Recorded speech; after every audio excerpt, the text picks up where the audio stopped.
चंद्रयान 3 के चांद तक पहुंचने से पहले ही जाग उठा चंद्रयान 2। जिस मिशन पर लगा रहे थे दुनिया भर के लोग फेलियर का ठप्पा, आज उसी मिशन के द्वारा चांद के बारे में भेजे गए डाटा और कई हाई रेजोल्यूशन तस्वीरें खींचकर चांद की सतह का नक्शा भी बना दिया है। दरअसल चंद्रयान 2 के रोवर में 8 उपकरण लगे हुए थे जो पिछले 4 सालों से चांद की कक्षा में और चांद की धरती के साथ घूमते हुए चांद की स्टडी कर रहे थे। और इन उपकरणों ने इसरो की ग्राउंड टीम को चांद के बारे में जरूरी जानकारी दी है। इस जानकारी की बात करें तो चंद्रयान 2 के ऑर्बिटर ने चांद की कई हाई रेजोल्यूशन तस्वीरें खींचकर चांद की सतह का नक्शा बना लिया है। साथ ही इसने चांद के दक्षिणी ध्रुव में सतह पर बड़े बड़े पत्थरों और गड्ढों की भी पहचान कर ली है, जिससे इसरो के वैज्ञानिकों को चंद्रयान 3 के लैंडर को लैंड करवाने के लिए सही लोकेशन चुनने में काफी मदद मिली है। दूसरी सबसे बड़ी खबर और खोज की बात करें तो चंद्रयान 2 के रोवर और भीतर में लगे एक्स-रे स्पेक्ट्रोमीटर उपकरण ने चांद की सतह पर क्रोमियम, मैग्नीज और सोडियम जैसे मूल्यवान खनिज होने की खोज की है। इसके अलावा चंद्रयान 2 के ऑर्बिटर से मिली रिपोर्ट के मुताबिक चांद के दक्षिणी ध्रुव पर हाइड्रोजन, अमोनिया, मीथेन, मरकरी और सिल्वा जैसे मूल्यवान संसाधनों का खजाना मौजूद हो सकता है। और चंद्रयान 3 की लैंडिंग के बाद इसका प्रज्ञान रोवर इन संसाधनों की खोज करने निकलेगा। साथियों, चंद्रयान 2 के ऑर्बिटर पर एक्स-रे मॉनिटर लगा हुआ है जो पिछले 4 सालों से चांद के साथ साथ सूरज की भी स्टडी कर रहा है और इसने सूर्य के 4 माइक्रो प्लेयर्स को स्टडी किया है। साथ ही अब यह इस बात का भी पता लगा रहा है कि जब सूर्य की ऊपरी सतह फोटोस्फियर का टेम्परेचर सिर्फ 5500 डिग्री सेल्सियस है तो फिर सूर्य के वातावरण का ऊपरी हिस्सा यानी कोरोना का टेम्परेचर 1 मिलियन डिग्री सेल्सियस तक क्यों कहा जाता है।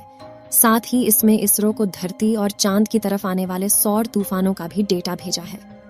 इस डेटा से हम यह पता लगाएंगे कि सूर्य कब और कितने शक्तिशाली सौर तूफानों को अंतरिक्ष में फेंकता है, ताकि भविष्य में जब कभी भी इंसानों को अंतरिक्ष में रहने के लिए भेजा जाए तो ट्रैवल करने के दौरान हमारे स्पेसक्राफ्ट का सामना भयानक सौर तूफानों से न हो। दोस्तों, चंद्रयान 2 द्वारा की गई बाकी खोज के बारे में बात करें तो इसके ऑर्बिटर ने चंद्रयान 1 की खोज पर भी 100% सही होने का ठप्पा लगा दिया है। जहां साल 2008 में लॉन्च हुए इसरो के पहले मून मिशन चंद्रयान 1 ने चांद पर बर्फ के रूप में जमे हुए पानी की खोज की थी और चंद्रयान 2 के ऑर्बिटर पर लगे इंफ्रारेड स्पेक्ट्रोमीटर उपकरण ने चांद की सतह पर हाइड्रोक्सिल और आइस वाटर को डिटेक्ट करके यह बात कंफर्म कर दी है कि चांद पर पानी मौजूद है। वहीं चंद्रयान 2 के ऑर्बिटर पर dual frequency radio science experiment नाम का उपकरण भी लगा है जो चांद के वातावरण की स्टडी कर रहा है। वैसे तो चांद को बिना वायु के वातावरण वाला माना जाता है, लेकिन वहां पर बहुत पतला वातावरण मौजूद है और चंद्रयान के इंस्ट्रूमेंट ने चांद के आयन मंडल की स्टडी करके बताया है कि चांद के वातावरण का यह हिस्सा पृथ्वी के आयन मंडल से लगभग 1 मिलियन गुना पतला है।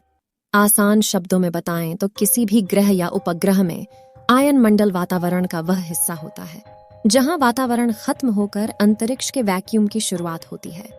यानी किसी भी ग्रह या उस ग्रह के वातावरण में एंट्री और एग्जिट करने के लिए उसके आयनों के बारे में सटीक जानकारी होना काफी जरूरी है।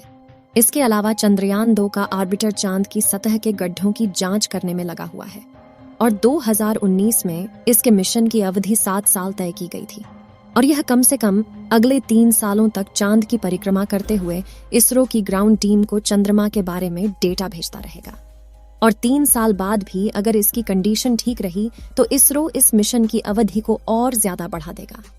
यानी हम यह कह सकते हैं कि भले ही चंद्रयान 2 के लैंडर ने चांद की सतह पर हार्ड लैंडिंग की हो, लेकिन चंद्रयान 2 के बचे हुए हिस्से 100% काम कर रहे हैं। आज से तकरीबन 4 साल पहले 22 जुलाई 2019 के दिन भारत ने अपने दूसरे मून मिशन चंद्रयान 2 को लॉन्च किया था और अपने 48 दिनों के लंबे सफर के बाद 7 सितंबर 2019 के दिन चंद्रयान 2 का विक्रम लैंडर चांद की धरती पर लैंडिंग करने के लिए आगे बढ़ रहा था। लेकिन तभी अचानक से चंद्रयान 2 के साथ इसरो की ग्राउंड टीम का कनेक्शन टूट जाने की वजह से विक्रम लैंडर चांद की धरती पर जाकर क्रैश हो गया, जिससे पूरे भारत में दुख का माहौल छा गया था और दुनिया भर के लोगों को यह लगा था कि चंद्रयान 2 मिशन फेल हो गया।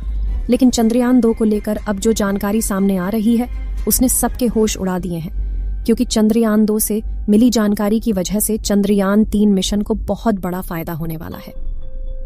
दोस्तों, पिछली बार चंद्रयान 2 मिशन के दौरान जब स्पेसक्राफ्ट का विक्रम लैंडर चांद की सतह को धीरे धीरे छूने में यानी सॉफ्ट लैंडिंग करने में नाकामयाब हो चुका था, तब दुनिया भर की कई स्पेस एजेंसी ने इस मिशन को फेलियर करार दे दिया था। लेकिन इसरो ने बताया था कि चंदा मामा पर पहुंचने के लिए हमारे मिशन का मुख्य लक्ष्य सिर्फ चांद पर लैंडिंग करना ही नहीं था, बल्कि हमारे मिशन के हर चरण के कुछ लक्ष्य थे जिन्हें सफलतापूर्वक प्राप्त करके हमने पूरे मिशन के 90 से 95% लक्ष्यों को हासिल कर लिया है। और अब हम गलतियों से सीख कर इस बार चांद की तरफ बढ़े हैं, जिसके लिए इसरो के वैज्ञानिकों ने 4 साल तक दिन रात काम करके चंद्रयान 3 को डिजाइन किया है, जिसके लैंडर में वो सभी जरूरी बदलाव किए गए जिनकी वजह से चंद्रयान 2 का लैंडर चांद की धरती पर सुरक्षित उतरने में कामयाब नहीं हो पाया था और 14 जुलाई 2023 के दिन चंद्रयान 3 को लॉन्च कर दिया गया। इस नए मून मिशन के अपडेट्स की बात करें तो इस वक्त चंद्रयान 3 अंडाकार मार्ग यानी इलेक्ट्रिकल रूप में पृथ्वी का चक्कर लगाते हुए धरती से दूर और चांद के करीब पहुंचता जा रहा है। और इसरो की ग्राउंड टीम के सभी और भी ट्रेनिंग के लिए न्यूज को सही तरीके से परफॉर्म कर रही है। फिलहाल यह मिशन बिल्कुल प्लान के मुताबिक चल रहा है और सब कुछ सही रहा तो जल्द ही चंद्रयान 3 चांद की तरफ बढ़ेगा और 5 अगस्त के दिन लूनर ऑर्बिटर फिनसर्व यानी चांद की कक्षा में प्रवेश करने की प्रक्रिया शुरू होगी और 23 अगस्त के दिन चंद्रयान 3 का विक्रम लैंडर चांद की सतह पर लैंडिंग करेगा, जिसके बाद चंद्रयान 3 का प्रज्ञान रोवर चांद की सतह पर 14 दिन का सफर करके इसके दक्षिणी ध्रुव के बड़े बड़े गड्ढों की तलाशी लेने वाला है। आपको बता दें कि चांद के दक्षिणी ध्रुव में एक सेंटर में 100 से लेकर 2500 किलोमीटर तक बड़े बड़े गड्ढे मौजूद हैं, जिनमें से कई गड्ढे ऐसे हैं जिनमें सालों से सूरज की रोशनी नहीं पड़ी है और वैज्ञानिकों के मुताबिक इन्हीं क्रेटर्स में थोड़ा बहुत नहीं पूरे 10 करोड़ टन पानी मौजूद हो सकता है। और अगर चंद्रयान 3 ने इस पानी की खोज कर दी तो स्पेस एक्सप्लोरेशन फील्ड की आज तक की सबसे बड़ी खोज होगी,